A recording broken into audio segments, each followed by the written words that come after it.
Dear all, hope you are doing well.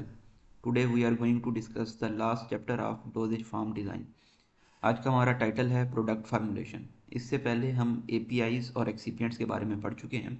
आज हमने ये देखना है कि जब हम कोई भी फार्मूलेशन डेवलप करेंगे, कोई भी फार्मूलेशन बनाएंगे, तो किस तरह से ये मटेरियल्स बिहेव करेंगे। हमने देखा कि किसी एक फार्मूलेशन में आप एक API या एक से ज़ायद API इस्तेमाल कर सकते हैं और उसके साथ साथ एक्सिपिएंट भी काफ़ी सारे हो सकते हैं।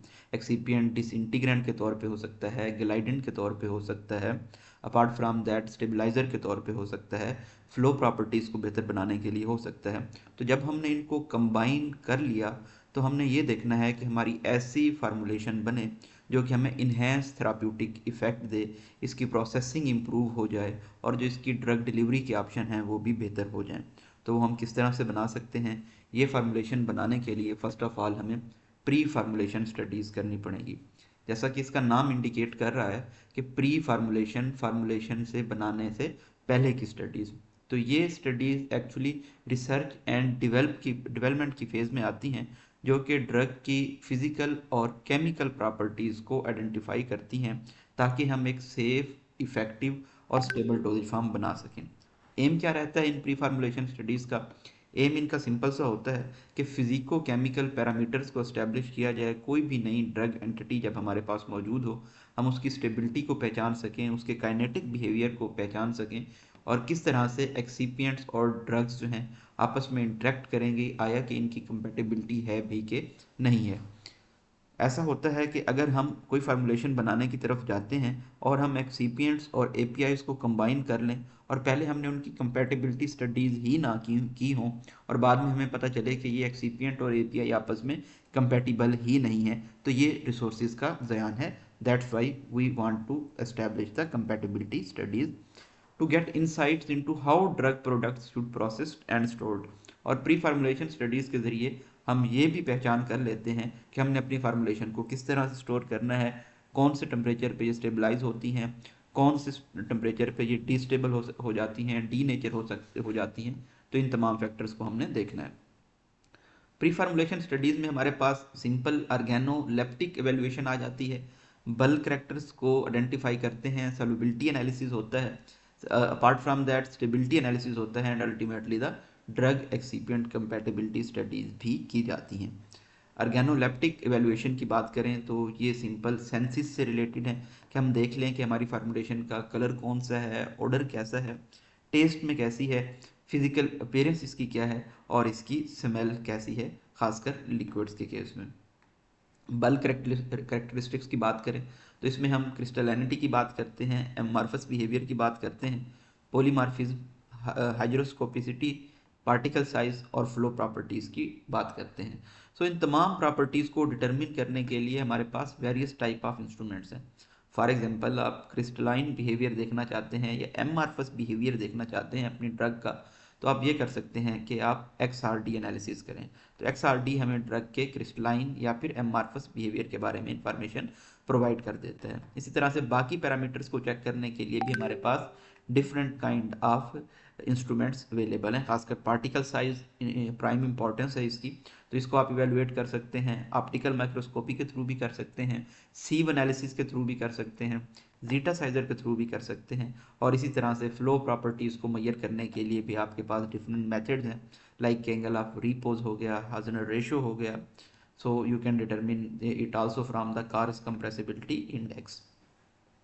सॉल्युबिलिटी स्टडीज़ की बात करें तो अगेन एक इंपॉर्टेंट पैरामीटर है ये चेक करने के लिए कि आपकी ड्रग और आपके एक्सिपिएंट की सॉल्युबिलिटी कौन से सॉल्वेंट के अंदर है। तो इसके लिए पीके डिटर्मिनेशन की जाती है, पार्टीशन कोफिशिएंट डिटरमिन किया जाता है और डिसोल्यूशन स्टडीज़ की जाती हैं।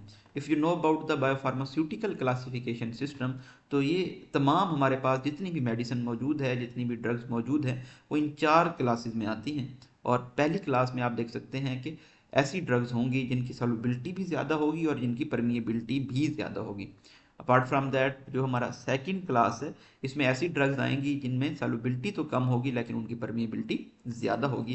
क्लास 3 में ऐसी ड्रग्स आएंगी जिनकी सॉल्युबिलिटी ज़्यादा होगी लेकिन उनकी परमिएबिलिटी कम होगी। और क्लास 4 में ऐसी ड्रग्स आएंगी जिनकी सॉल्युबिलिटी भी कम होगी और परमिएबिलिटी भी कम होगी।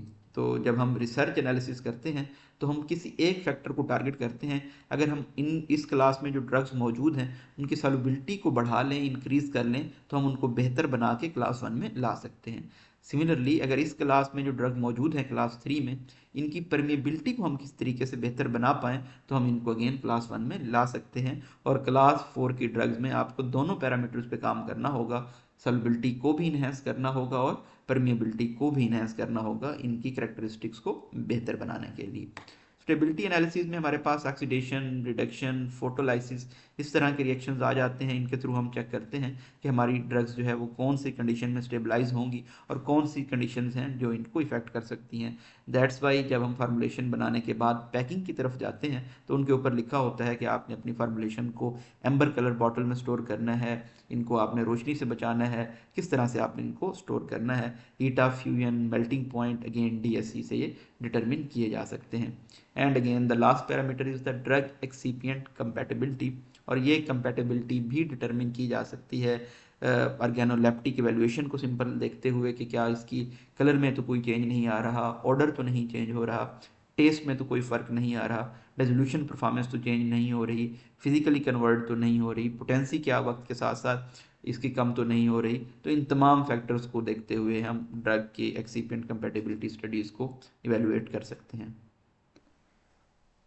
और लास्टली हमारे पास कुछ मेथड्स हैं इन तमाम करेक्टरिस्टिक्स को डिटरमिन करने के लिए, और सबसे अहम इम्पॉर्टेंट मेथड है हमारे पास माइक्रोस्कोपी। तो ये माइक्रोस्कोपी की भी आगे डिफरेंट टाइप्स हैं। सेम है हमारे पास स्कैनिंग इलेक्ट्रॉन माइक्रोस्कोप है, पॉलीमेरिक पार्टिकल्स का अगर आप देखना चाहते हैं। टेम है ट्रांसमिशन इलेक्ट्रॉन माइक्रोस्कोप, अगर आपके पार्टिकल्स जो हैं वो लिपिडिक इन नेचर हैं तो आप टेम का इस्तेमाल कर सकते हैं। Apart from that atomic force microscopy का भी इस्तेमाल किया जा सकता है। हार्ड स्टेज माइक्रोस्कोपी अगर आप चाहते हैं कि आप देखें कि किस तरह से हीट देने के बाद आपके मटेरियल बिहेव करेंगे तो आप हार्ड स्टेज माइक्रोस्कोपी को भी यूज़ कर सकते हैं। थर्मल एनालिसिस में हमारे पास DSC आ जाता है, differential scanning calorimetry, and TG आ जाता है, थर्मोग्रेविमेट्रिक एनालिसिस को बोलते हैं। देन XRD होता है, एक्सरे डाइफ्रैक्शन, या PXRD यानी कि पाउडर एक्सरे डाइफ्रैक्शन आ जाता है। IR स्पेक्ट्रोस्कोपी में FTIR, Fourier transform infrared spectroscopy का इस्तेमाल करते हैं जो कि फंक्शनल ग्रुप्स के बारे में इंफॉर्मेशन देता है। And apart from that nuclear magnetic resonance imaging का भी इस्तेमाल किया जा सकता है, जिसके थ्रू हमें पता चल जाता है कि हमारी फार्मूलेशन जो है क्या उसकी प्योरिटी है या नहीं है। तो ये सारी बातें थी, it's all about the doses form introduction. तो डोजेज फॉर्म इंट्रोडक्शन में हमने तीन चीज़ों को कवर किया बेसिकली 3 लेक्चर्स के थ्रू। पहला जो हमारा था वो था API से रेलिवेंट APIs की कौन सी क्लासिफिकेशन हो सकती हैं। सेकंड हमारा एक्सीपिएंट से रेलिवेंट था और एक्सीपिएंट की क्लासिफिकेशन को हमने देखा, रोल को देखा।